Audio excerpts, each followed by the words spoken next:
സെക്രട്ടേറിയറ്റിന് മുന്നിൽ അനിശ്ചിതകാലമായി സമരം നടത്തുന്ന LPSC റാങ്ക് ഹോൾഡേഴ്സിനെ ഒടുവിൽ ചർച്ചയ്ക്ക് വിളിച്ചിരിക്കുകയാണ് സർക്കാർ. രാവിലെ 10:30 മണിക്ക് വിദ്യാഭ്യാസ മന്ത്രിയുടെ ഓഫീസിലാണ് ചർച്ച നടക്കുന്നത്. ഇതാദ്യമായിട്ടാണ് സർക്കാർ മുൻകൈയെടുത്ത് ഈ ചർച്ച വിളിക്കുന്നത്. ആവശ്യങ്ങളിൽ ഉറച്ചു നിൽക്കുകയാണ് ഉദ്യോഗാർത്ഥികൾ. ഹാൻസ് വിവരങ്ങളുമായി ചേർന്നു. ഹാൻസെ, നിരാഹാര സമരം തുടങ്ങിയിട്ട് തന്നെ ദിവസങ്ങളാകുന്നുണ്ട്. 13 ദിവസമാകുന്നു. ഈ സമരം തുടങ്ങിയിട്ട് ഒരു മാസത്തിലേറെയാകുന്നു. ഏറ്റവും ഒടുവിൽ സർക്കാർ ചർച്ചയ്ക്ക് വിളിച്ചിട്ടുണ്ട്. വിവരങ്ങൾ. അതേ സേതു, അവരുടെ സമരം കടുപ്പിക്കുന്നതിന് ശേഷമാണ് സർക്കാരിൻ്റെ ഭാഗത്തുനിന്ന് ഇത്തരമൊരു നടപടി ഉണ്ടായത്. കഴിഞ്ഞ ദിവസം ചിത ഒരുക്കിയൊക്കെ ഈ സെക്രട്ടേറിയറ്റിന് മുന്നിൽ സമരം ചെയ്യുന്ന LPSC റാങ്ക് ഹോൾഡർമാർ പ്രതിഷേധിച്ചിരുന്നു.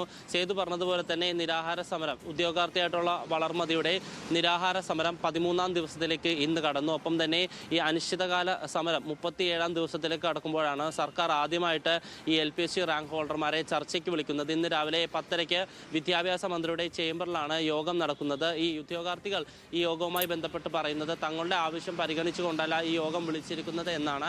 ധനമന്ത്രിയായിട്ടുള്ള മുഖ്യമന്ത്രി, അതിനോടൊപ്പം തന്നെ വിദ്യാഭ്യാസ മന്ത്രി, പൊതുവിദ്യാഭ്യാസ ഡയറക്ടറേറ്റിലെ ഉദ്യോഗസ്ഥർ എന്നിവരടങ്ങുന്ന സംഘവുമായി പാനൽ ചർച്ച നടത്തണം എന്നുള്ളതാണ് ഈ ഉദ്യോഗാർത്ഥികളുടെ പ്രധാന ആവശ്യം. പക്ഷേ അത് നിലവിൽ സർക്കാർ പരിഗണിച്ചിട്ടില്ല. പ്രാഥമിക ചർച്ച എന്നോണം വിദ്യാഭ്യാസ മന്ത്രിയുടെ നേതൃത്വത്തിൽ പൊതുവിദ്യാഭ്യാസ ഡയറക്ടറേറ്റിലെ ഉദ്യോഗസ്ഥരെ ഉൾപ്പെടുത്തിക്കൊണ്ട് ചർച്ച നടത്താമെന്നാണ് സർക്കാർ ഇപ്പോൾ തീരുമാനിച്ചിരിക്കുന്നത്. അതിൻ്റെ അടിസ്ഥാനത്തിലാണ് ഇപ്പോൾ LPSC ഉദ്യോഗാർത്ഥികൾക്ക് ഇത് സംബന്ധിച്ച് കത്ത് നൽകിയിട്ടുള്ളത്. എന്തായാലും തങ്ങളുടെ ആവശ്യത്തിൽ നിന്ന് പിന്നോട്ട് പോകില്ല എന്നുള്ള നിലപാടാണ് ഉദ്യോഗാർത്ഥികൾ പറയുന്നത്. തങ്ങളുടെ എല്ലാ ആവശ്യങ്ങളും, അടിയന്തര ആവശ്യങ്ങളെല്ലാം തന്നെ പെട്ടെന്ന് പരിഗണിക്കണം, അല്ലാത്തവയ്ക്ക് കൃത്യമായ സമയം അറിയിക്കണം, അത് രേഖാമൂലം തന്നെ അറിയിക്കണം എന്നുള്ള നിലപാടിലാണ് LPSC റാങ്ക് ഹോൾഡർമാർ ഉള്ളത്. നേരത്തെ ഇതുമായി ബന്ധപ്പെട്ട് 2 മാസം സാവകാശമാണ് സർക്കാർ തേടിയിരുന്നതെങ്കിൽ പോലും അത് അംഗീകരിക്കാൻ LPSC റാങ്ക് ഹോൾഡർമാർ തയ്യാറായിട്ടില്ല. അത് ഒരു കാരണവശാലും ആ ആവശ്യം പരിഗണിക്കില്ല എന്നുള്ള നിലപാടിൽ ഉറച്ചു നിൽക്കുകയാണ് ഉദ്യോഗാർത്ഥികൾ. അതുകൊണ്ട് തന്നെ എന്ത് ഫോർമുല സർക്കാർ ഇനി ഇവരുടെ മുന്നിലേക്ക് വയ്ക്കും എന്നുള്ളത് നിർണായകമാണ്. ഏതെങ്കിലും തരത്തിൽ സമവായത്തിലെത്തിയാൽ ഈ